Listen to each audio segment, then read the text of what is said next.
All right, jabronis. Clay and Tom coming back at you for the Week 4 podcast. Tom, how's it going, man? It's going good, man. It's going good. I'm ready to do this. I'm ready for Week 4, too. Mainly because my team has finally broken 100 points. Woo! I'm going to move on to greatness. Hey, started at the bottom, still at the bottom. But I'm moving up. Now that I broke 100, it's all over with but the crying, son. Anything's possible at this point, huh? Anything really is possible. I'd like to thank Devontae Freeman for scoring 42 points. I'd like to thank my defense for getting me 2 points. I'd like to thank Russell Wilson for being mediocre against the Bears. Go ahead.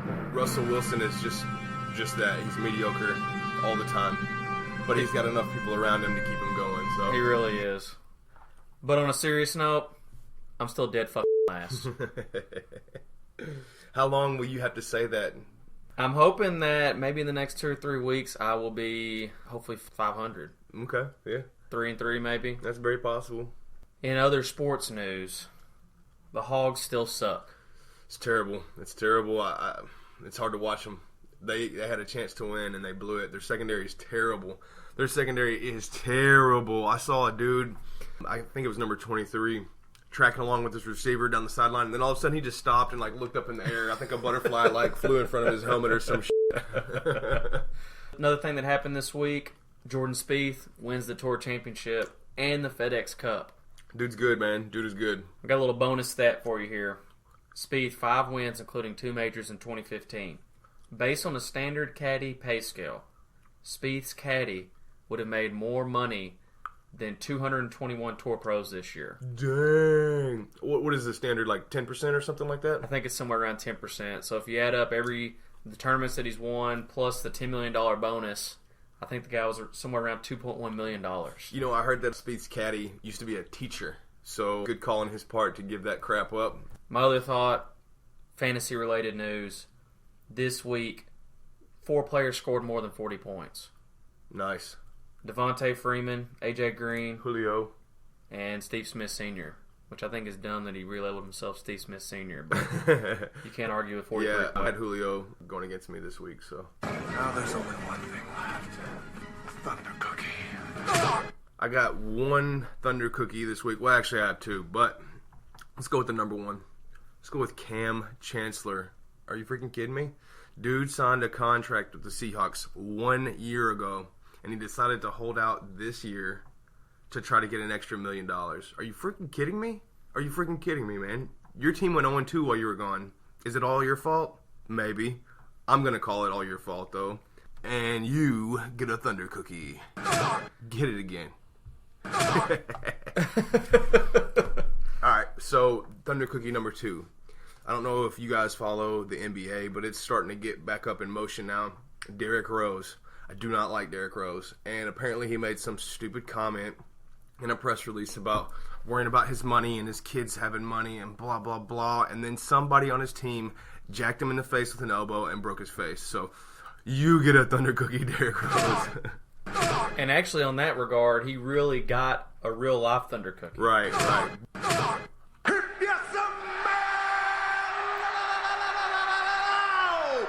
Clay Jones Is cooking. got a good number for you this week, Tom. I guess I always have good numbers. 10. Lay it on me. The number of consecutive drives for the Bears that ended in a punt on Sunday.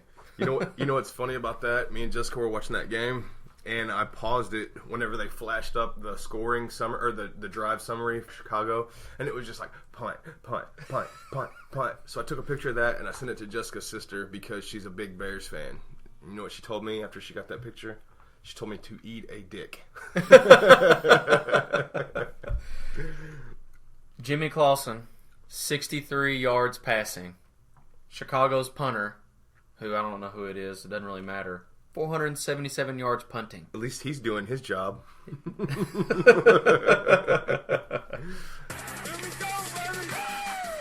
I love me some me.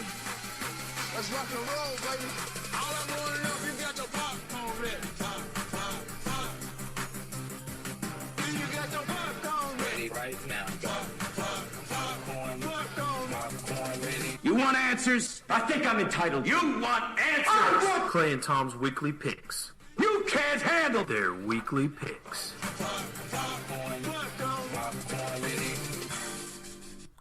Week 3, Tom and me are now tied at 7 and 8 in picks. Nice. I knew I was going to make a little comeback there. Pretty sure I lost on, it was a Luke pick. Yeah. That was the one that got me. So Luke, thank you for evening up the record between me and Tom.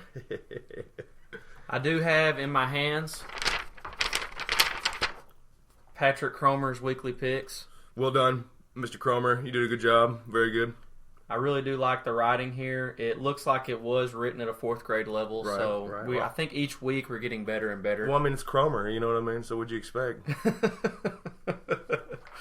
What do you got to say about the picks, man? Anything else? For one thing, I'll just say this. There's a bunch of injuries out there. Some of the people in the league, Luke, I've been bitching about their injuries. I've got several injuries on my team. I know other people do. Thanks, Nelson. Dude is killing it. Pele, he is killing it. Pele's team, he's projected to outscore me, and he doesn't even have a quarterback in his life. I will say this. It made me feel better last week that I left Olsen on the bench with 33 points. Still wouldn't have got me within 20 points of Pele. Oh, okay. I don't know. Well, I don't know if that makes me feel good, but at least my managerial skills didn't lose me a game. Gotcha. You were gonna lose it regardless, is what you're getting at. Exactly. I gotcha. Let's get to it. My first matchup this week: Clay versus Cody. Well, there's been a little heated trash talk on the group message, which is fun and interesting. Some of it seems really sophomoric, but it's game time coming up here pretty soon. I'm going with Clay, with Devontae Freeman and Demaryius Thomas taking the lead on this one. My team's finally broke 100 points. Obviously, if I hadn't said it enough times by now, I'm going to ride that 100-point performance to my first win in the 2015 season. I'm going to say Clay. Second matchup of the week. We're just going to start out with us. Tom, you versus Pele. You know what? Unfortunately, I got to go against myself this week because Pele's team is very strong, even without Brady as quarterback. And both of my number 1 and number 2 picks are hurt, and they probably won't play again. So I'm going to go with Pele. My number 1 pick is C.J. Anderson, worst number 1 pick of all time. I'm going Pele for 2 reasons. 1, he was out projecting you without a quarterback.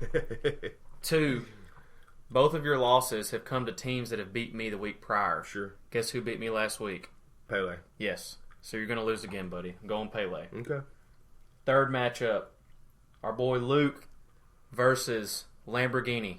Man, I got to go with Scroll on this one. His team is coming on strong, and they just keep going up and up and up. And Luke's team just looks lamer and lamer and lamer. He's all busted up. I mean, it's just tough. But by the numbers, he's projecting a 38.2% probability rate of a potential win. Yeah, he must have been on that laptop quite a bit to get that going. You know what I mean? He's probably got a 2 gigabyte spreadsheet running right now, crunching numbers, blowing his computer up. I'm going to go with Ferrari simply because Luke's team at the moment is really dependent on Foster and Jeffrey.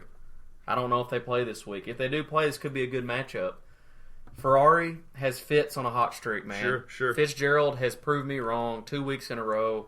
He's going to continue to do it. He might have to roll out to practice and the games in a wheelchair, but once he gets up and starts running, he's good.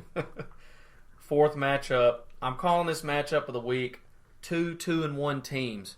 One team wins and goes on to greatness. The other team loses and goes right down to rock bottom.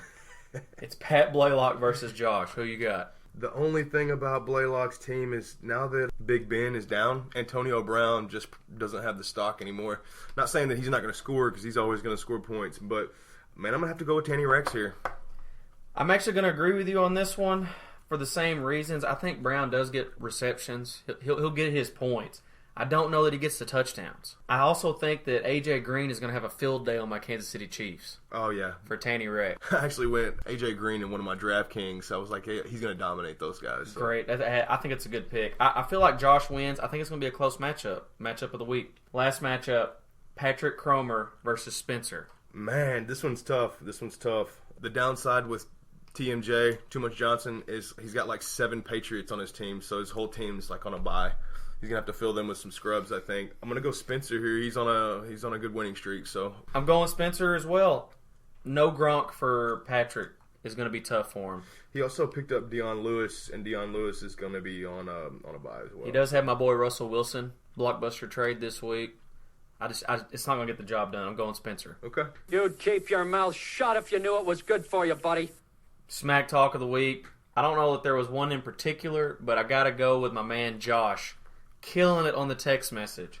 Started out early in the week with Ferrari can only have so many AARP eligible players on his roster. That was good. Cracked me up. He also ragged Cody quite a bit yesterday, especially with the bad joke dog meme. And don't forget about the picture of him decked out in his gangster Cowboys gear. That was awesome. It doesn't get much better than that. He threw out a picture of Warren Buffett wearing an Indomitian Sue jersey. Dude, Warren Buffett even had the shoulder pads on. Yeah. Did you notice that? It was crazy. And then to top it all off, he sent us a picture of some amazing kebabs that he made. So Josh, smack talk of the week, bro. Good job. Guys, I've got the man, the Asian, the luck of the Asian here. Tom and Clay working hard to bring you the best content. Pele, what's up, bro? Hey, what's up? How you doing, Clay? How does it feel having the highest score in the league so far? How does it feel? Feels normal. I mean, this is what is expected of me, right? Hey, it's nothing new to him. You know what I mean? True. I mean, you Yeah. were going to beat me anyways. You didn't have to score 175 points. Hey, I know. You But it didn't. was nice seeing Greg Olson on the bench, though. Listen to He it. didn't have to score that many, but why wouldn't he try to? Exactly. I mean, it's Pele. It's what he does. My next question is, how does it feel to have the luck of the Asian? Well, I know this has been going on for years since you've known me, and this is what you've been giving me that title. I may have to change my name to Luck of the Asian, but it feels good. I mean, it feels like that. Like when you first bite into that egg roll or first bite of that fried rice. That's how it feels like. Hey, I love me some egg rolls and some fried lice. Yeah. Hey, when I'm down there, we're definitely, I can cook that up for you. Did you happen to read the weekly write-ups by Cromer? I did. I saw him put that spring roll in there, and I loved it. It says NWA wins by a landslide and PB&J gets steamrolled like a spring roll. I busted out laughing so hard when that came through. I like that. Hey, what do you got to say to Tom this week ahead of your matchup? Oh, yeah. Like I said, I just looked at it this morning. I really haven't dug deep into it, but, I mean, I don't take too much time because I already know what the outcome is. I have to bench a player or two just to kind of keep the score within reason, but I might not want to do that because I want to keep, the most points in the league, too. So I have a dilemma. At the same time, it's nice going up against Tom. To say he may be a worthy competitor, but at the same time, I don't want to give him that win, too. So. I was thinking that maybe you don't even bother picking up a QB and putting him in. That might make this a little bit more even, a little bit more fair. You would like that, right? Yeah, I would. Hey, I'm going to go ahead and go on record as saying, hand in the loss, I'm going to win this week. I'm going to be at 1-3. Tom's going to be at 1-3. I like the way that sounds. Okay, I'll be at the bottom of the barrel with you. Yes. You'll have some company. Yes, exactly. It's lonely down there. Me and Luke are getting lonely. I know. Yeah, it is. I don't know about that feeling, but thanks for sharing that with me. Well, thanks, Pele, man. We'll see you on the text message board. All right, guys. This is good. All right, bye. guys, Take it talk to easy, you guys man. later. So there you have it. Another definitive interview from Clay and Tom. Whenever Pele talks a little smack, there's no smugness in there. It's really friendly smack talk, but it actually has meaning. It really does, and I think it has to do with his Asian heritage. I wasn't going to go that far, but okay. I hope I don't get steamrolled like a spring roll this week, but we'll see. I'm looking forward to you getting steamrolled. Anyone has a promo video, hatethegameleague@gmail.com. Tom got on the ball last week, posted one. I didn't get a chance to post one last week. I'm going to try to get one in this week, possibly two. Right on, right on. All right, guys, that's all I got. It's been emotional. Boom, son, you're done.